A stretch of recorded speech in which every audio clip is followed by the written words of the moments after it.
আইনে কি করলো পড়ার সমাজে বলে দিলাম ছোটবেলা থেকে গরু চিটা বসে খেয়ে পড়েছে আমার মা গো। আরে ওই যে সাজেকের কথা বলছিলাম। আরে বেটা আমি রিসেন্টলি সাজে গিয়ে আসছি ভাই যাই বলো মেঘ তো দেখছো আরে বেটা আমার তুই ছবি টবিতে অবস্থায় মানে বেটা ঘরের ভিতরে মেঘ ঢুকে যায়। আরে বেটা তোর টাকা 10,000 হলে সাজেক চলে যেতে পারে। ওই বন্ধু বন্ধু আমার 1,000 টাকা দিয়ে সাদেক নিয়ে যাবি, আমার বাপের জন্য সাদেক দেখে না বন্ধু নিয়ে যাবি। নি টাকা আছে আমাদের সাথে যাওয়ার তুই বেটা সাজে যাওয়ার কথা কস তাও আবার 1,000 টাকা কি সাজে আরে 1000 টাকা দিয়ে কি সাজেক দিতে পারবো? এই কেপটা আমার কেপ নিয়ে জায়গা শুধু এই ছোট থেকে বড় হইছে কি হয়ে জানি বড় ওই যে গরুর চিটা বসি গুড়ে গুলা খেয়ে বড় হইছে বেটা। আর বেটা সাজে গেলে একটা সুন্দর সুন্দর কাপড় পরে গেলে বেটা ভিডিও করা লাগে গেঞ্জিটাও আমার গেঞ্জি তোর? মানে এর অকাজ আছে কিছু আরে কিছু আছে তোর?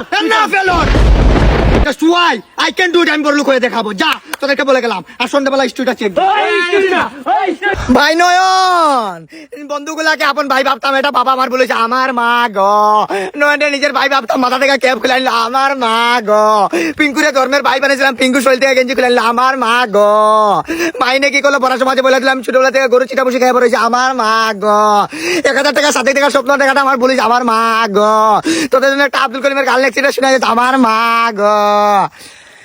I hope myself somebody saw you cut me down when you saw we saw let me down let me down let me down पता चला कि गलत लेके मैं पता निकला